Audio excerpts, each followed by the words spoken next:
A lot of people are nervous to grow bulbs, but I have to tell you, if there's one that you're going to grow that is certainly going to kick the others into touch, it's going to be Amaryllis.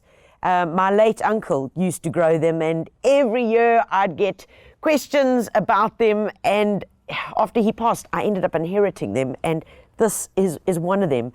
It's a beautiful Sonata. Now, the Sonatas are known for their size. They can get bigger than this. I mean, you can get singles, which this one is, and you can get beautiful doubles. They are incredibly easy to look after. It's in a pot with some potting soil. Feed them every now and then, like when you remember. They die down in winter, and then we simply mulch them, and we use a bit of bark like this around the bases just to mulch them up. And then when spring comes along, up they pop. The only thing that you've got to worry about is the Amaryllis worm, which is the same one that eats your agapanthus and your clivias.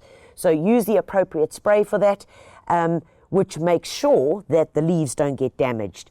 These are gorgeous, and these are called the Sonatinas. These are the smaller ones. And remember, your Amaryllis bulbs, you can pick them up at your local garden centre, whether it's doubles, whether it's pink as your colour. And I really like the little Sonatinas.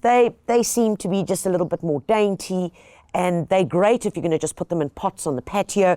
Remember, you can also grow your Amaryllis just in pebbles and water.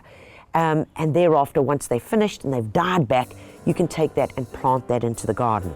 So all in all, a truly spectacular bulb that gives you wonderful surprises mid-spring right through into the summer months, and truly gorgeous, no matter what color you enjoy.